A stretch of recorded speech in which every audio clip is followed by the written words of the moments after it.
आगे बढ़ते हैं। राजस्थान में गहलोत सरकार पर खतरे के बादल फिलहाल खत्म हो गए हैं। राजस्थान विधानसभा के विशेष सत्र में गहलोत सरकार की ओर से पेश विश्वासमत प्रस्ताव पर बहस शुरू हो गई है। हालांकि बीजेपी नेता गुलाबचंद कटारिया ने स्पष्ट किया है कि उनकी पार्टी गहलोत सरकार के खिलाफ अविश्वास प्रस्ताव नहीं लाएगी। वहीं बागी तेवर अपनाने के बाद पार्टी में लौटे सचिन पायलट ने भी अपना पक्ष रखा। विधानसभा में उनकी सीट पीछे रखे जाने पर उन्होंने कहा कि वो आखिरी कतार में बैठे हैं। वो राजस्थान से आते हैं जो कि पाकिस्तान बॉर्डर पर है। बॉर्डर पर सबसे मजबूत सिपाही तैनात रहता है। वो जब तक यहां बैठे हैं सरकार सुरक्षित है।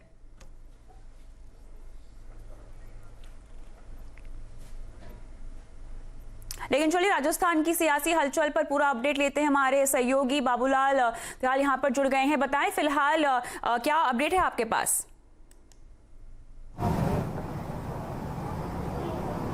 कविता, इस वक्त विश्वास प्रस्ताव है सरकार का, उस पर बहस चल रही है, चर्चा हो रही है और मुख्यमंत्री अशोक गहलोत का वक्तव्य चल रहा है, संबोधन चल रहा है। यानी कि इसके बाद में तत्काल बाद में वोटिंग होगी, मत विभाजन होगा और सरकार को आसानी से विश्वास मत हासिल हो जाएगा। कम से कम 200 में से 123 विधायकों का समर्थन मिलने की उम्मीद जताई जा रही है। इस दौरान गहलोत ने केंद्र की सरकार को बहुत आड़े हाथ लिया है, कहा कि वो सरकारें गिरा रहे हैं, नरेंद्र मोदी और अमित शाह मिलकर साजिशें कर रहे हैं। लेकिन राजस्थान में हमारे विधायकों ने एकजुट रह करके उनके मंसूबे पूरे नहीं होने दिए।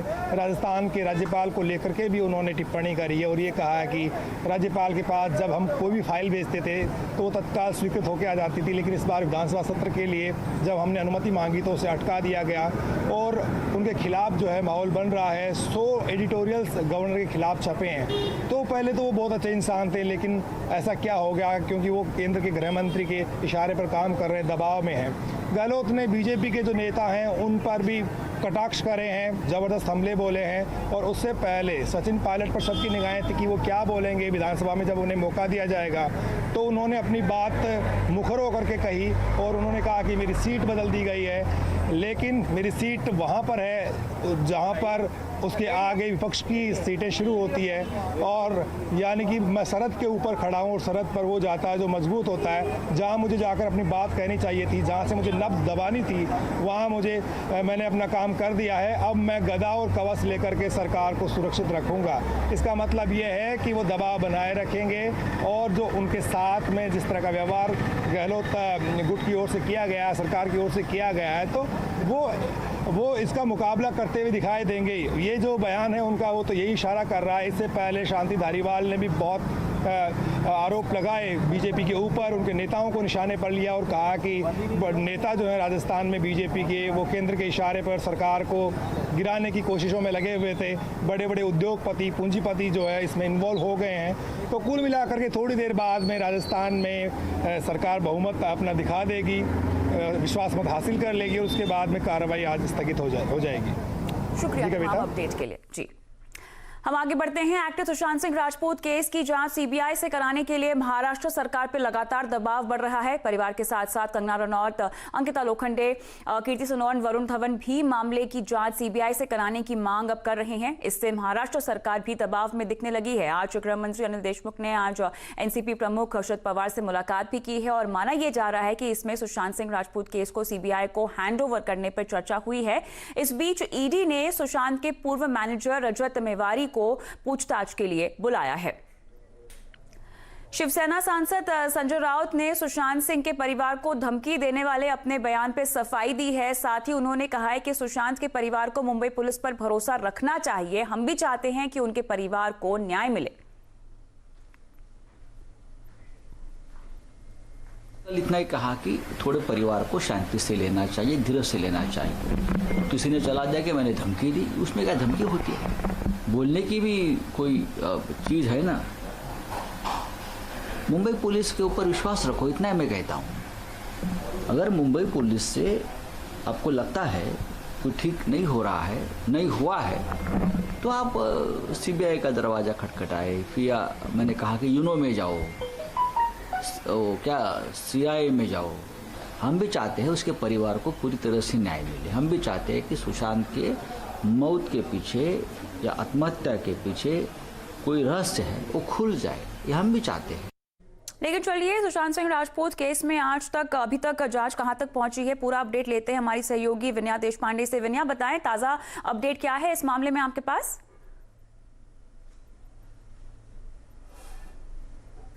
सुशांत सिंह राजपूत के फैमिली और भाजपा के कुछ नेताओं ने जबकि मुंबई पुलिस पर यह आरोप किया था कि सुशांत सिंह राजपूत का फोन जो है वो फॉरेंसिक इन्वेस्टिगेशन के लिए नहीं दिया गया, बल्कि 24 दिनों तक, उनकी मौत के बाद 24 दिनों तक वो फोन मुंबई पुलिस के पास ही पड़ा रहा। अब उस पे काफी बड़ा खुलासा मुंबई पुलिस का आ रहा है। मुंबई पुलिस ने ये बयान दिया है और सूत्रों के मुताबिक उन्होंने कहा है कि ना सिर्फ ये गलत इल्जाम है, बल्कि सुशांत सिंह राजपूत की मौत के बाद दूसरे ही दिन उनका जो फोन था वो फॉरेंसिक एग्जामिनेशन के लिए दिया गया था। अब तक हम समझ लें कि 56 लोगों के स्टेटमेंट्स मुंबई पुलिस रिकॉर्ड कर चुकी है। दूसरी तरफ ईडी का इन्वेस्टिगेशन भी चालू है। ईडी के इन्वेस्टिगेशन में अब तक हमने देखा कि कैसे रिया चक्रवर्ती, उसके परिवार और श्रुति मोदी के स्टेटमेंट्स लिए गए। आज सुशांत सिंह राजपूत के कुछ स्टाफर्स के स्टेटमेंट्स भी लिए गए, बल्कि आईसीआईसीआई बैंक के कुछ कर्मचारी थे वो भी आज ईडी ऑफिस में आए और उन्होंने सुशांत सिंह राजपूत के जो अकाउंट थे उसके बारे में कुछ डिटेल्स साझा की ईडी के साथ। तो एक तरफ हम देखें कि इन्वेस्टिगेशन ईडी की तरफ से काफी भरजोर तरीके से चल रहा है, दूसरी तरफ सीबीआई का इन्वेस्टिगेशन अभी शुरू नहीं हुआ है, क्योंकि मुंबई पुलिस का ये मानना है कि सीबीआई को इसमें जुरिस्डिक्शन है ही नहीं। तो जब तक सर्वोच्च न्यायालय इस मामले में कोई सुनवाई नहीं देता, तब तक न सिर्फ सीबीआई बल्कि मुंबई पुलिस भी इस मामले में शायद ही आगे जाए। शुक्रिया विनया तमाम अपडेट के लिए। आगे बढ़ते हैं, बात करते हैं कोरोना की। देश में कोरोना के नए मामले में कोई राहत नहीं दिखाई दे रही है। फिर से 24 घंटों में करीब 65,000 नए मामले सामने आए हैं। इसके साथ ही अब कुल मामले जो हैं वो 25 लाख के करीब पहुंच गए हैं। बस इसके बीच राहत की बात यहां पर इतनी है कि देश में रिकवरी रेट जो है वो अब 71.2% तक पहुंच गया है। वहीं मृत्यु दर की बात करें, इसमें गिरावट आती हुई दिखाई दे रही है। लेकिन पूरा अपडेट लेंगे हमारी सहयोगी दीपाली नंदा से। दीपाली, 24 घंटे में एक बार फिर से रिकॉर्ड आंकड़े सामने आए हैं, ताजा अपडेट क्या है आपके पास? देश में कोरोना पॉजिटिव मरीजों की संख्या लगातार बढ़ती जा रही है। ऐसे में सरकार का पूरा फोकस इस बात पर है कि टेस्टिंग की प्रक्रिया में भी उसी लिहाज से तेजी लाई जाए। पिछले 24 घंटे की बात करें तो देश भर में एक दिन में 8,48,000 से ज्यादा कोरोना टेस्ट किए गए हैं। अब कुल पॉजिटिव नंबर्स की ओर अगर नजर डालें तो कुल पॉजिटिव मरीजों की संख्या 24 लाख का आंकड़ा पार कर चुकी है। अब तक इस वायरस की वजह से देश भर में 48,000 से ज्यादा लोगों की मौत भी हो चुकी है। इस वक्त सबसे बड़ी चिंता इस बात को लेकर है कि सबसे ज्यादा संक्रमित देशों वाली सूची में अब भारत तीसरे नंबर पर आ गया है।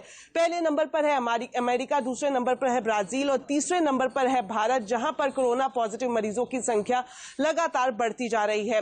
फिलहाल राहत की खबर ये जरूर है कि देश में कोरोना को मात देने वाले लोगों की संख्या में भी इजाफा हो रहा है। अब तक देश भर में 17 लाख से ज्यादा लोग ऐसे हैं जिन्होंने कोरोना को मात दी है। इस लिहाज से जो स्वास्थ्य मंत्रालय की तरफ से रिकवरी रेट रिलीज किया गया है, वो लेटेस्ट रिकवरी रेट बताता है कि अब ये संख्या 70.77% पर पहुंच गई है। लेकिन अभी भी चिंता इस बात को लेकर है कि किस तरह से महाराष्ट्र, पश्चिम बंगाल, बिहार, आंध्र प्रदेश, कर्नाटक, केरल, ये जो राज्य हैं, यहाँ पर जो संक्रमित मरीजों की संख्या में लगातार इजाफा देखने को मिल रहा है, वहां पर किस तरह से कंटेनमेंट स्ट्रैटेजी को अपनाते हुए इस संख्या पर काबू पाया जा सके। शुक्रिया दीपाली तमाम अपडेट के लिए। आगे बढ़ते हैं, बात करते हैं हमारी खास पेशकश की। फेसबुक पर फेक प्रोफाइल बनाकर पैसे मांगने का धंधा जोरों पर चल रहा है और कोरोना के नाम पर भी साइबर फ्रॉड हो रहे हैं और इसी पर हम आज कंज्यूमर अड्डा में विस्तार से बात करेंगे 5:27 पर।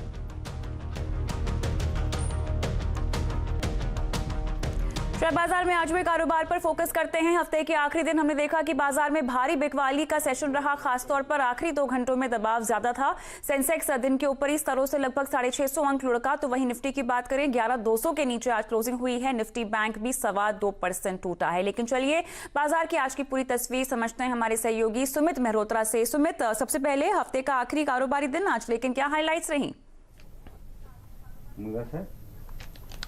देखिए, हफ्ते का आखिरी कारोबारी सत्र था और भारतीय बाजारों की शुरुआत तो ठीक ठाक हुई, अच्छा खासा कामकाज भी चल रहा था। सेकेंड हाफ में लेकिन एकाएक बिकवाली आई और दिन के निचले स्तरों के आसपास मार्केट्स को लेकर आ गई और एक स्टीप फॉल हायर लेवल से आया। रफली 850 अंकों से ज़्यादा का फॉल ऊपरी सेंसेक्स में देखने को मिला। लेकिन जो सेकेंड हाफ था वो थोड़ा भारी पड़ा मिड कैप के ऊपर, स्मॉल कैप के ऊपर या उन सेक्टर्स पे जो कि काफ़ी परफॉर्म कर रहे थे अब तक, जैसे ऑटो सेक्टर हुआ, बैंकिंग हुआ, एनबीएफसी हुआ। इन सेक्टर्स में जहाँ पे तेज़ी रही वहीं पे बिकवाली आते हुए दिखाई पड़ी। Auto, oil and gas, real estate, ये जो कि हाल की ही तेज़ी में पार्टिसिपेट कर रहे थे, उनमें भी कुछ हद तक प्रॉफिट टेकिंग आते हुए दिखाई पड़ी। आज अच्छा दिन रहा फार्मास्यूटिकल स्पेस के लिए, क्योंकि जैसी बाजार में गिरावट आई, डिफेंसिव वापस बाजार में आगे आ गए और एक अच्छी खरीदारी वहां पर भी आते हुए दिखाई पड़ी। लेकिन मेजरली आज सेकेंड हाफ मार्केट में काफ़ी सेल ऑफ आया, कुछ हद तक कह सकते हैं प्रॉफिट टेकिंग भी देखने को मिली पिछले कुछ समय की, और वीकेंड से पहले लोग अपनी पोजीशंस को हल्का भी कर रहे थे। तो एक वॉलेटाइल दिन और लाल निशान में भारतीय बाजारों की क्लोजिंग होते हुए दिखाई पड़ी। इसके अलावा ये बताएं कि आज हमने किन शेयरों में ज्यादा हलचल देखी है, जहां पर एक्शन रहा, सुमित? देखिए, पहले निफ्टी गेनर्स से साथ शुरुआत करते हैं। जीएसडब्ल्यू स्टील मेटल क्षेत्र में सबसे ज़्यादा वेटेज वाला स्टॉक जहां पर एक अच्छी तेज़ी देखने को मिली। इसके अलावा कोल इंडिया, सन फार्मा, सिप्लाई, कुछ और ऐसे नाम जहां पर आज खरीदारी का दौर रहा। इसके अलावा निफ्टी लूजर्स में Eicher Motors, Tata Motors, M&M, Axis Bank, इन सभी में ही आज बिकवाली आते दिखाई पड़ी। आप देख ही पा रहे हैं कि मेजरली बैंक्स और जो ऑटो है वहां पर ज़्यादा प्रेशर रहा। इसके अलावा मिड कैप गेनर्स में ग्लेनमार्क, कमिंस, अशोक लेलैंड और कैस्ट्रॉल जैसे शेयरों में खरीदारी रही। मिड कैप लूजर्स में नाम शुमार रहा बालकृष्ण इंडस्ट्री का, BHEL का। इसके अलावा अशोक लेलैंड और कैस्ट्रॉल में भी कुछ हद तक प्रॉफिट टेकिंग आते हुए दिखाई पड़ी। मिड कैप लूजर्स में जहां तक सबसे ज्यादा प्रेशर था बालकृष्ण और BHEL में, उसके अलावा दबाव था RBL और MRF के अंदर भी। F&O गेनर्स में आज सबसे ज्यादा तेजी थी फार्मास्यूटिकल स्पेस से लुपिन में एक अच्छी खासी तेजी, एक समय में 10% तक का उछाल। इसके अलावा BHEL, RBL बैंक और MRF जो कि F&O में भी मेजरली लूजर्स के तौर पर कामकाज करते हुए दिखाई पड़े, यहां पर भी कुछ हद तक प्रेशर था। इसके अलावा ऑटो स्पेस में आज दबाव रहा, जिसमें आइशर, बालकृष्ण, टाटा मोटर्स और बॉश जैसे शेयरों में आज प्रेशर देखने को मिला। बैंकिंग से आज bank of Baroda, RBL bank, IDFC first और PNB, ये कुछ ऐसे नाम थे जहां पर आज मेजरली प्रेशर आता हुआ दिखाई पड़ा।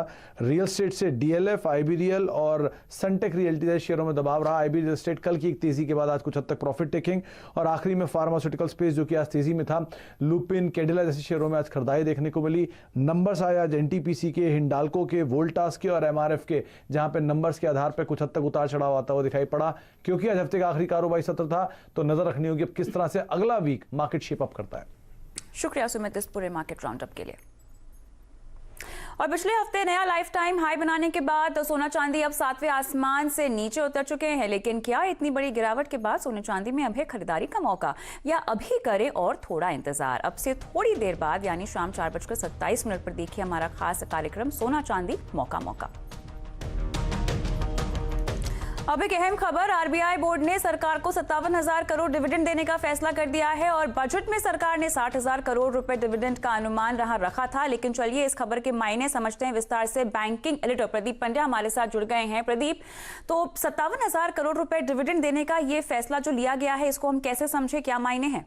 तो सरकार ने अंदाजन 60,000 कहा था और यहां पर 57,000 करोड़ रुपए आ रहे हैं। इसका मतलब ये नहीं है कि RBI ने कम पैसे दिए हैं। दरअसल जो एग्जैक्ट आंकड़ा है 57,128 करोड़ रुपए, ये कैलकुलेट किए गए हैं। पिछले साल जब काफी खींचतान हुई थी तो बिमल जालान कमेटी की एक रिपोर्ट आई थी और उसके आधार पर यह कैलकुलेशन किया गया है। 5.5% पर risk buffer, contingency risk buffer रखा गया है और उसके हिसाब से जो सरप्लस आया वो सरप्लस सरकार को ट्रांसफर किया गया है, जो 57,128 करोड़ है।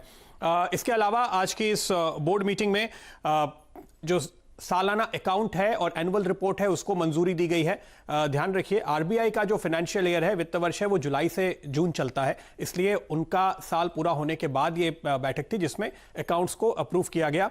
इसके अलावा कुछ और चीज़ों पर जो चर्चा हुई है, मोटे तौर पे जैसे कि हमारा अनुमान था कि इस वक्त की स्थिति का जायजा लिया गया, अंतर्राष्ट्रीय स्तर पे जो इस वक्त की स्थिति है उसका जायजा लिया गया और RBI ने अब तक जो कदम उठाए हैं उसकी जानकारी बोर्ड को दी गई। इसके साथ साथ हाल ही में एक घोषणा की थी RBI गवर्नर ने पिछली पॉलिसी के साथ इनोवेशन हब बनाने को लेकर। तो आज की बोर्ड मीटिंग में इस मुद्दे पर भी और आगे चर्चा हुई है और इस पर और खबरों का इंतजार होगा। शुक्रिया इस खबर को समझाने के लिए प्रदीप। आगे बढ़ते हैं, अब टेलीकॉम सेक्टर पर फोकस करते हैं हमारी खास खबर की ओर, टेलीकॉम अपडेट में।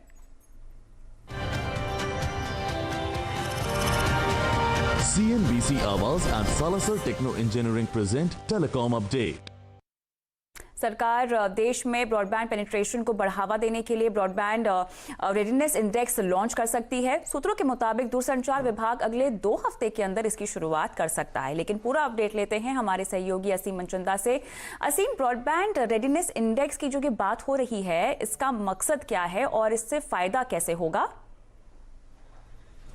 देखिए, देश में मात्र 2 करोड़ लोग जो है लैंडलाइन ब्रॉडबैंड के ऊपर है, जबकि 65 करोड़ लोग जो है वो मोबाइल के ऊपर ब्रॉडबैंड का इस्तेमाल जो है वो करते हैं। तो सरकार चाहती है कि लैंडलाइन ब्रॉडबैंड को बढ़ावा जो है वो दिया जाए, खासतौर पे कि वर्क फ्रॉम होम जो है वो लोग कर रहे हैं, तो उससे सरकार ये चाहती है कि एक जो लैंडलाइन बूस्ट जो है वो किया जाए। तो इसके लिए सरकार कई सारे कदम उठाने की तैयारी जो है वो कर रही है। सबसे पहले तो सरकार जो है इंटरनेट सर्विस प्रोवाइडर के लिए लाइसेंस फी जो है माफ करने की तैयारी जो है वो कर रही है। इसके अलावा राइट ऑफ वे जो है जिससे टेलीकॉम कंपनियों को अपनी केबल्स बिछाने के लिए रास्ता जो मिलता है, उसके लिए एक यूनिफॉर्म पॉलिसी जो है वो लेकर के आई है। अब सरकार जो उसके लिए एक पोर्टल जो है वो बना रही है। तीसरा सबसे बड़ा स्टेप जो है सरकार जो करने जा रही है, ब्रॉडबैंड रेडीनेस इंडेक्स की लॉन्च करने की तैयारी जो कर रही है। जो हमें सूत्रों के हवाले से जानकारी मिल रही है, अगले 1 से 2 हफ्ते के अंदर ये ब्रॉडबैंड रेडीनेस इंडेक्स जो है वो लॉन्च किया जाएगा। तो कई पैरामीटर पर सरकार जो है ब्रॉडबैंड की समीक्षा जो है वो करेगी। जहां भी पॉलिसी गैप होंगे, उस पॉलिसी गैप को सरकार भरने की कोशिश जो है वो करेगी। खासतौर पर सरकार ये चाहती है कि मॉनिटर जो है वो पहले किया जाए कि कौन कौन से राज्य जो है कितने तैयार है ब्रॉडबैंड पहुंचाने के लिए। तो एक बार सरकार को ये पता चल जाएगा कि कहां पर कौन सी परेशानियां आ रही हैं ब्रॉडबैंड पहुंचाने के लिए, तो सरकार उन परेशानियों को दूर करने की कोशिश जो है वो करेगी। तो ये सरकार का एक इरादा है कि ब्रॉडबैंड रेडीनेस इंडेक्स जो है वो लॉन्च किया जाए, जिससे कि आसानी से लोगों को पता चल पाए कि क्या उनके वहां पर दिक्कतें आ रही हैं, ब्रॉडबैंड जो है वो नहीं मिल पा रहा। तो सरकार उसको लेकर के इस दिशा में आगे जो बढ़ रही है। और अगले 1 से 2 हफ्ते में देखेंगे कि ब्रॉडबैंड रेडीनेस इंडेक्स जो है लॉन्च होगा और उसके आधार पर सरकार समीक्षा करते हुए आगे बढ़ेगी, ताकि ब्रॉडबैंड को घरों तक जो है आसानी से पहुंचाया जा सके और लोग जो है वर्क फ्रॉम होम आसानी से कर सके। जी, शुक्रिया सी।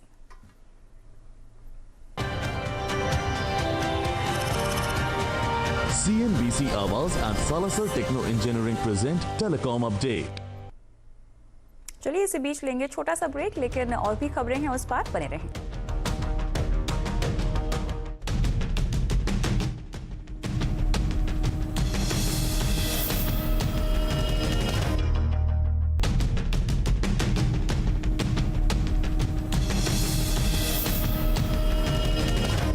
पिछले हफ्ते नया लाइफ टाइम हाई बनाने के बाद सोना चांदी अब 7वें आसमान से नीचे उतर चुके हैं। लेकिन क्या इतनी बड़ी गिरावट के बाद सोना चांदी में अब है खरीदारी का मौका, या अभी करें और थोड़ा इंतजार? अब से थोड़ी देर बाद यानी 4:27 पे देखिए हमारा खास कार्यक्रम सोना चांदी मौका मौका।